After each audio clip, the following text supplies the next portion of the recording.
bateau, on va pouvoir voir une petite grotte avec des barrières blanches juste devant.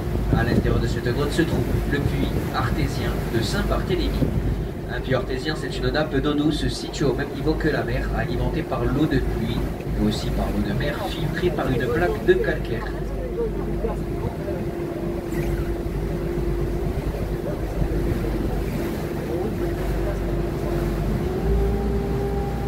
Là, le fameux escalier. Bah oui, regarde, il est là-haut. Là, l'escalier. Mais sur le long de la falaise, non? Oui, bah, tu le vois, l'escalier On va là-haut. pouvoir voir aussi, messieurs, dames, un petit chemin de promenade qui va nous mener jusqu'à une longue faille qui descend tout le long de la falaise. C'est les escaliers du roi d'Aragon. D'après la légende, ils ont été construits par Alphonse V, qui était le roi d'Aragon de Sicile et de Sardaigne. Il serait passé par ici en 1420 pour assiéger la ville. Aurait fait construire ces escaliers en une seule nuit par ses soldats esclaves, et qu'en une seule nuit, les soldats auraient taillé 187 marches. En une seule nuit, hein, messieurs, dames. Bon, en réalité, c'est juste la légende qui le dit, hein. Ça n'a pas été fait par nous les Corses non plus. Ça, c'est normal, on aurait mis 2 fois moins de temps. Eh oui, bien sûr. En réalité, messieurs, ce sont les moines franciscains au début du XIIIe siècle qui ont entrepris de tailler cet escalier, ce chemin de promenade pour accéder au puits artésien qu'ils avaient découvert. Et bien sûr, au fil des années, hein, les Beaux-Arts ont rénové tout ça dans les années 80 en rajoutant 2 marches à l'escalier pour y faciliter l'accès. De nos jours, l'escalier compte 189 marches et il faut compter 30-40 cm par marche. Donc ça monte bien. Hein. Et toujours sur la gauche, à 70 mètres de hauteur, la haute ville de Bonifacio, fondée en 833 par Boniface, comte et marquis de Toscane.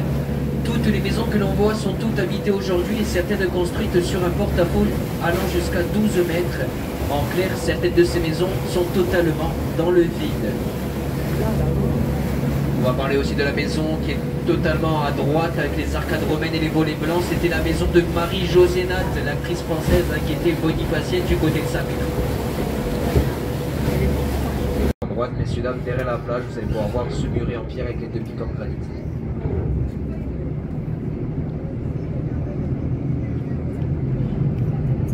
Tous ceux qui sont là, ils sont venus en bateau. Bah oui. Ils sont sur des bateaux, normalement.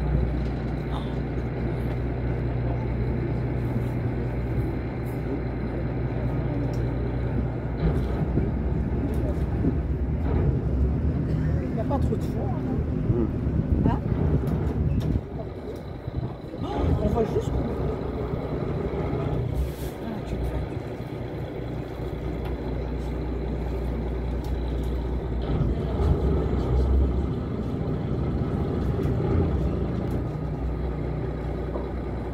Ça va, ça vous plaît, messieurs, dames? Oh, c'est magnifique. C'est beau, hein?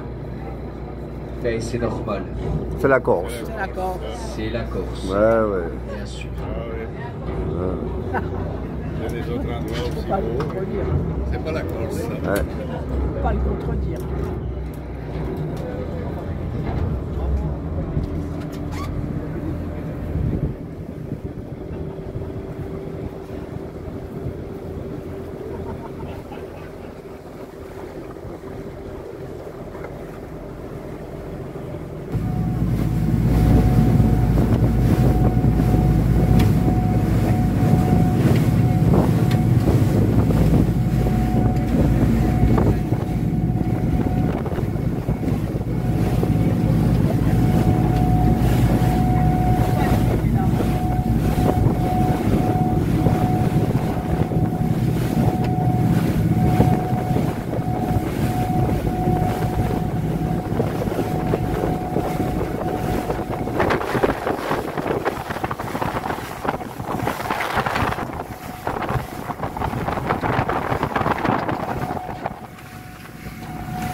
De chaque côté du bateau, au ras de l'eau, on va pouvoir apercevoir de vieux treuils rouillés. On va en avoir un sur la droite et trois sur la gauche.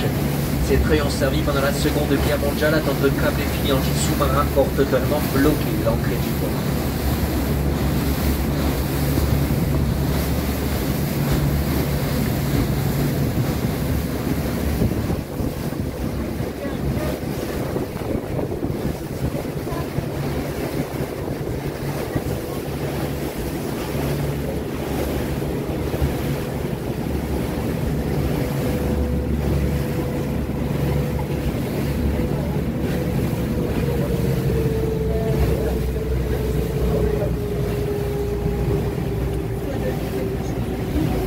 Sur la droite en hauteur, nous avons ce grand bâtiment blanc jaunâtre et les fenêtres colorées. C'est l'un des bâtiments de la caserne Manlor. C'est ici où a séjourné la Légion étrangère de 1962 à 1983. Ce bâtiment appartient toujours à l'armée française, mais à l'heure d'aujourd'hui, ils ont fait un musée à l'intérieur.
Voilà, messieurs, on va arriver tranquillement vers la fin du boulet, vers la fin de notre balade. Bon, ça va, ça vous a plu?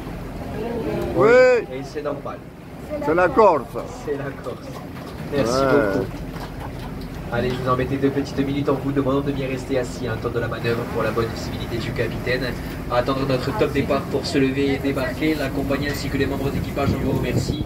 On vous souhaite de passer de très bonnes vacances en Corse et profitez bien de tout, hein. Plage, montagne, charcuterie, fromage, vin, myrte, piètre. Bon, attention, l'alcool avec modération, hein, je suis obligé de vous le dire, hein, bien sûr. On ne va pas demander au capitaine ce que veut dire modération.